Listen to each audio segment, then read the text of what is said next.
नमस्कार दोस्तों, स्वागत है आप सभी का आपके अपने चैनल द रिटेल इन्वेस्टर में। दोस्तों यहाँ पर हम चर्चा करने वाले हैं दोस्तों, आपकी स्क्रीन में भी दिखेगा जियो फाइनेंशियल सर्विसेज की। और देखिए, जियो फाइनेंशियल सर्विसेज में चर्चा इसलिए भी करनी बहुत ज़रूरी है दोस्तों, क्योंकि आपको मैं बता दूं कि ये जो स्टॉक है दोस्तों जियो फाइनेंशियल, इसमें इतनी ज़्यादा हाइप चल रही है, लेकिन कहीं से कुछ भी मैं आपसे एक कह सकता हूँ कि कुछ भी स्ट्रॉन्ग ऑन पेपर हमको कुछ भी देखने को नहीं मिल रहा है। अभी अभी जो खबरें निकल के आई हैं कि एनबीएफसी से बदल के सीआईसी की मांग कर रही हैं कंपनियां, ठीक है।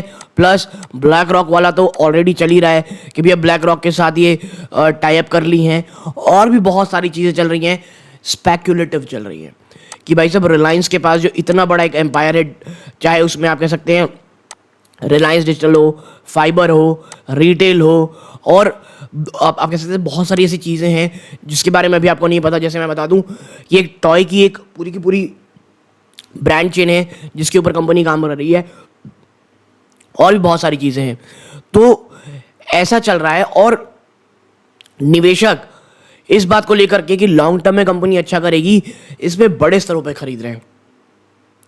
तो इस एक वीडियो में अगर आपके पास रिलायंस जियो फाइनेंशियल सर्विस है तो नहीं है, तो जो अभी रिसेंट खबर आ रही है उसका जो असर है, जो उसका क्रक्स है, वो क्या होगा, और क्या वाकई में जियो फाइनेंशियल में निवेश करना वर्थ है, ठीक है। ऐसे बहुत सारे सवालों के जवाब इस एक वीडियो में देने की कोशिश करूंगा दोस्तों। यदि आप स्टॉक में निवेशित हैं या निवेश की सोच रहे हैं, ये वीडियो आपके बहुत बहुत काम आएगी। लेकिन आगे बढ़ने से पहले दोस्तों, अगर आप इस चैनल पहली बार आए हैं, प्लीज़ सब्सक्राइब करके ऑल नोटिफिकेशन बेल को ज़रूर दबाइएगा। आप ऐसा करेंगे, चैनल की ग्रोथ होगी दोस्तों, बहुत बहुत मोटिवेशन मिलता है। सो प्लीज़ चैनल को सब्सक्राइब ज़रूर कीजिएगा। तो अब वापस आ जाते हैं भैया अपने स्टॉक की तरफ। देखिए, एक चीज़ एज ए इन्वेस्टर आपको पता होनी चाहिए, और जो मुझे लगता है जो एक पॉजिटिव चीज़ भी है, जियो फाइनेंशियल में अगर आपको याद हो तो जो प्रमोटर ग्रुप है, जी हाँ प्रमोटर ग्रुप है, यानी अंबानी फैमिली, वो इसमें बीच बीच में खरीदारी करती हैं जब भी ये स्टॉक 210 के आसपास जाता है दोस्तों, ठीक है। जब भी स्टॉक 210 रुपए के आसपास जाता है, यहाँ पर बाइंग होती है, और मेरे ख्याल से 2 टाइम्स अगर आपको याद हो तो जो अंबानी फैमिली है, प्रमोटर ग्रुप है, उन्होंने ही कह सकते हैं सब्सिडरी के थ्रू इसमें खरीदारी की है। तो एक बात तो श्योर है कि जो प्रमोटर ग्रुप है वो काफ़ी पॉजिटिव है स्टॉक में दोस्तों, ठीक है, पहली चीज़। दूसरी चीज़, वो निवेशक जो जियो फाइनेंशियल में सिर्फ 1 साल या 2 साल के लिए आ रहे हैं, मैं आपसे एक चीज़ कह दूं, please stay away from this stock. इस स्टॉक से थोड़ा सा ना आप दूर ही रहिए। क्यों मैं ऐसा कह रहा हूं दोस्तों? क्योंकि देखिए, अभी सिर्फ प्लानिंग मोड में सब चीज़ें चल रही हैं, ठीक है। आपको बता दूं, अभी सिर्फ प्लानिंग मोड में है। ठोस चीज़ें आने में अभी एटलीस्ट 3 से 4 क्वार्टर, मुझे लगता है केवल और केवल पेपर में एक कोर ऑपरेशनल रेवेन्यू आने में इतना समय तो लगेगा ही लगेगा दोस्तों, ठीक है। तब तक कोई बहुत बड़ी मूवमेंट हो जाए इसके चांसेस कम है दोस्तों, ठीक है। तो मैं आपको बता रहा हूं कि यहां पर 1-2 साल के लिए नहीं दोस्तों, एटलीस्ट 3 to 5 ईयर्स, जी हाँ 3 to 5 ईयर्स, इसको सोच करके निवेश करें। और जैसा मैं हमेशा कहता हूं दोस्तों, और कई निवेशकों का ये भी सवाल रहता है कि भैया क्या ये नेक्स्ट बजाज फाइनेंस बनेगा? तो देखिए, मैं यही कहता हूं, बहुत लंबी, बहुत लॉन्ग जर्नी होने वाली है। बजाज फाइनेंस ने बहुत उतार चढ़ाव देखे हैं, बहुत सारे इकोनॉमिक टर्मोइल देखे हैं, उन तमाम चीज़ों को पास करके आज वो स्टॉक बना है। भले ही लगभग 1 लाख करोड़ से ज़्यादा का मार्केट कैप ऑलरेडी बजाज जियो फाइनेंस के पास आ गया है दोस्तों, लेकिन जो बिजनेस होता है ना, क्योंकि आप मार्केट कैप का करोगे क्या अगर आप बिजनेस ही ठीक से नहीं कर रहे हो। लेकिन अभी जब तक कोर बिजनेस आ करके कंपनी की स्ट्रैटेजी किस तरह ऑन पेपर आ रही है, जब तक ये सब नहीं दिखता, तब तक भाई साहब कुछ भी कहना गलत है। तो वो निवेशक जो अक्सर सवाल पूछते हैं कि भाई क्या जियो फाइनेंशियल वर्थ है निवेश करना, मुझे ये लगता है दोस्तों कि अगर आप 3 से 5 साल का व्यू रखते हैं, और आपने जियो फाइनेंशियल्स को 200 रुपए से लेकर के मुझे लगता है एटलीस्ट 250 तक इसे एक्यूमुलेट किया जा सकता है। अगर आप इन स्तरों पे बहुत आराम से एक्यूमुलेट कर रहे हैं दोस्तों लॉन्ग टर्म विजन के लिए, तो मुझे ये लगता है आप एक बहुत बहुत अच्छी कंपनी में निवेश कर रहे हैं। कि देखिए, बहुत सिंपल गणित है। अगर भारत को $10 ट्रिलियन की इकोनॉमी बनना है, अगर भारत को 5 ट्रिलियन डॉलर की इकोनॉमी बनना है, और 2047 तक आपको पता है डेवलपमेंट की बात कही जा रही है कि भाई साहब हम डेवलप्ड नेशंस में आ जाएंगे।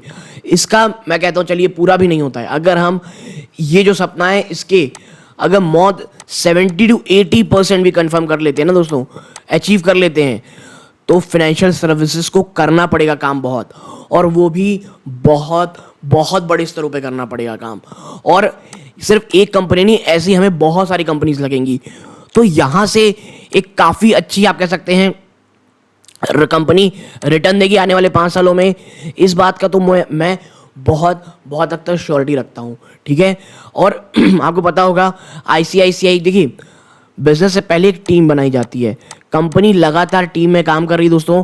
केवी कामत साहब ICICI बैंक के वेटरन हो गए, और भी बहुत सारे लोग, ब्लैक रॉक आपको पता होगा कितनी बड़ी कंपनी है, बहुत सारे लोग टीम बना रहे हैं। लेकिन हाँ, अब काम होने वाला है कहाँ पे दोस्तों, ऑन ग्राउंड, कि जो इनके एम्प्लॉयज़ होंगे, क्योंकि देखिए अब इन्हें एम्प्लॉयज़ बनानी पड़ेगी, इन्हें अब एक स्टोर जो फिजिकल स्टोर है हर एक जगह लाना पड़ेगा, तो ऐसी बहुत सारी चीज़ें करनी पड़ेगी, ठीक है। तो ऐसे में मैं आपसे कहूँगा विजन लंबा रखें, ठीक है, ये चीज़ों में। अब नेक्स्ट चीज़ क्या भाई, अभी बहुत सारी खबरें आ रही थी कि जो जियो फाइनेंशियल है वो कह रही है कि भाई हम जो है NBFC से कहाँ हमको क्या कर दो, CIC। अब ये क्या माजरा है, तो देखिए इसका हम चर्चा करते हैं अब यहाँ पे, ठीक है। आप देखें, आप यहाँ पे देखेंगे that Jio financial services is soon to become a core investment company CIC from a NBFC, non banking financial company. अब आप देखें ये मूव तब आया दोस्तों, response to a directive from the RBI which mandated the conversion from NBFC to that of a holding company, ठीक है। आप देखें एक पॉडकास्ट में अंजना PV ने, जो कि एक सीनियर असिस्टेंट एडिटर हैं हमसिनी कार्तिक, उन्होंने इनसाइट शेयर किया था into the concept of core investment company. अब उनके उस पॉडकास्ट में उन्होंने कहा था कि जो CIC होता है ना, कोर इन्वेस्टमेंट कंपनी, वो किस चीज़ में सबसे ज़्यादा एम्फेसाइज करती है, सबसे ज़्यादा प्रमोट करती है, its role as a holding entity with the primary function of holding self-risk subsidiaries. Now these structure allow the CIC to efficiently deploy capital to its subsidiaries as needed, and the shift from Jio Financial Service involved demerging its diverse verticals, lending, asset management, insurance among other into separate entities. और मैं इसीलिए कह रहा हूँ, देखिए जियो financial ना एक मेहमत है, हम समझिए जियो फाइनेंशियल एक मेहमत है। CIC इसलिए बनाया जा रहा है कि भाई फिर एक ये होल्डिंग कंपनी की तरह काम करेगी जियो फाइनेंशियल। और उसके अंदर क्या क्या है, देखिए उसके अंदर क्या क्या है। अब उसके अंदर है एक लेंडिंग वाला काम, ठीक है, यानी कर्ज देने का, सिक्योर्ड अनसिक्योर्ड लेंडिंग देने का। फिर नेक्स्ट काम आता है एसेट मैनेजमेंट का, ठीक है। फिर एक नेक्स्ट काम आएगा दोस्तों इंश्योरेंस का, और बहुत सारी चीज़ें दोस्तों आएंगी इसके अंदर। और आगे चल के ये क्या बनेगी, एक सेपरेट एंटिटी बनेगी। और इसीलिए मैं कह रहा हूँ अगर आप रिलायंस जियो फाइनेंशियल को आने वाले 5 से 10 साल रखेंगे, मुझे ये लगता है कि जियो फाइनेंशियल्स आपको एक ऐसे प्रकार के रिटर्न दे सकता है दोस्तों। और ये आपको बता दूं, आपको पता होना चाहिए ये 10 रुपए की फेस वैल्यू का स्टॉक है। कितनी, 10 रुपए की। तो आने वाले समय स्प्लिट, अलग बिजनेस का कह सकते हैं मर्ज डीमर्ज होना, ये चीज़ें चलती रहेंगी। और इससे ये होगा कि जियो फाइनेंशियल एज अ कंपनी, उसके बाद ये पावर आ जाएगी कि भैया उनके पास जो कैपिटल है उसे बहुत इफिशिएंटली डिप्लॉय कर सके। आप देखें the decision to convert CIC stems from the dissonance between Jio Financial Service current balance sheet and the typical structure of NBFC, as it lacks the asset and business structure as should be NBFCs. Additionally, its various subsidiaries perform a variety of functions from payroll, insurance, asset management, lending, and this does not align with the category defined for pure play NBFCs. देखिए जो non banking financial रहती है ना, उसके अगर आप definition में जाएंगे तो भाई जियो फाइनेंशियल एज अ होल ऐसा तो काम करती नहीं। सिर्फ लेंडिंग का बिजनेस तो वो कर नहीं रही है, वो इंश्योरेंस बेच रही है, वो तमाम चीज़ें कर रही है। तो एक टिपिकल NBFC तो है नहीं। तो ये जो पूरा का पूरा ट्रांसफॉर्मेशन है, मुझे ये लगता है ये बहुत बहुत ही अच्छा है, और ये लॉन्ग टर्म में निवेशकों को बहुत काम करेगा। और ये आगे हमसिनी कार्तिक ये भी कहती हैं दोस्तों कि CIC में कन्वर्ट होना दोस्तों कुड ब्रिंग मोर ट्रांसपेरेंसी। जी हाँ, एज अ आप कह सकते हैं जो कॉर्पोरेट गवर्नेंस के पॉइंट ऑफ व्यू से देखेंगे तो ये जियो फाइनेंशियल सर्विस में एक बहुत बड़ी ट्रांसपेरेंसी भी लेके आएगा।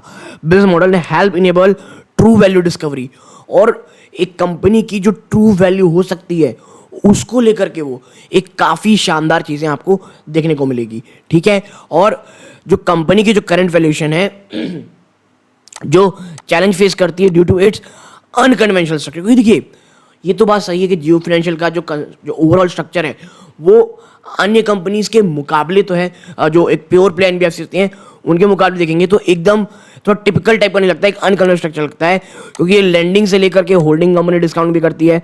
ठीक है, और the move to this model is expected address this issue allowing for a more accurate reflection of each of the subsidiary. ठीक है, अब जब ये आपके पास अलग अलग बिजनेसेस दिखाई देंगे तो आपको समझ में आएगा कि हर एक बिजनेस की एक्चुअल वैल्यू क्या है दोस्तों। ठीक है, तो मुझे ये लगता है कि as a investor, as a long term investor, Jio financial services में निवेश करने का अच्छा है।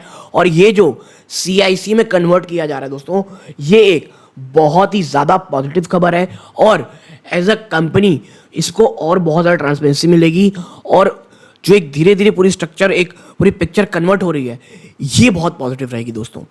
तो मुझे लगता है ये अगर एक छोटी सी एनालिसिस आपको पसंद आई हो, प्लीज़ वीडियो को लाइक करके चैनल सब्सक्राइब कीजिएगा। यहाँ तक जुड़े रहे बहुत बहुत धन्यवाद। ये सूर्यकांत है। जय हिंद दोस्तों।